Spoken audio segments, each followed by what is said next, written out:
Wanted, Marnix Verduin, alias Nix, attention, cet homme et son gang de comic strippers sont dangereusement drôles. La BD, c'est comme la bière, c'est aussi un produit d'export, typiquement belge. À l'origine, Nix avait fait des études d'ingénieur à l'université catholique de Leuven. Il avait même trouvé un boulot chez un opérateur téléphonique. Et puis un jour, il a commencé à dessiner. Comme il est gémeaux et qu'il a 2 sœurs, il a imaginé Kinky et Cozy, 2 adorables blondinettes qui ont fait le bonheur de leurs parents et très vite des lecteurs de la presse flamande. Je me suis construit mon propre univers. C'était probablement la meilleure décision de ma vie, après avoir quitté Belgacom.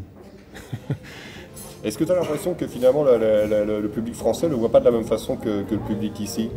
Ils sont plus vite choqués, oui. Ah ouais? Ouais. Je sais pas pourquoi. C'est peut-être la température, le soleil, je sais pas.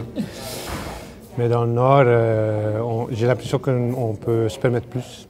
En tout cas, j'ai été beaucoup plus censuré en France que chez nous. Kinky et Cozy à la télé. Pendant 3 ans, Nix et sa bande de serial blagueurs se sont fait d'intenses séances de brainstorming. Ils ont pondu des tonnes de blagues pour écrire les scénarios d'une centaine de courtes animations pour la petite lucarne. Les contrôles antidopage n'ont décelé aucune substance prohibée durant leur fabrication. Il y a juste du chocolat belge. Ah ouais? Et du café. Un grand tableau. Et puis on a tous un passeport.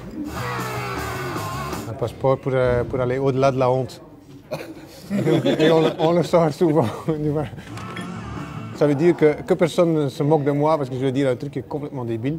Mais peut-être que ça va aider le groupe à aller un peu plus loin parce que là, on est bloqué.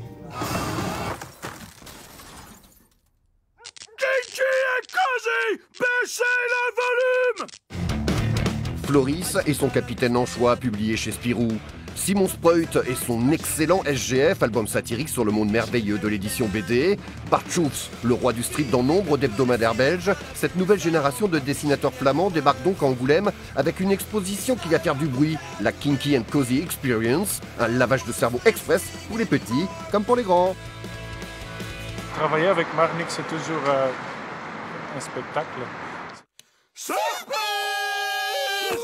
À noter qu'en collaboration avec le Fonds flamand des lettres, nos confrères de la Charente Libre éditeront pendant le festival le Kinky and Cozy magazine, distribué à près de 40 000 exemplaires.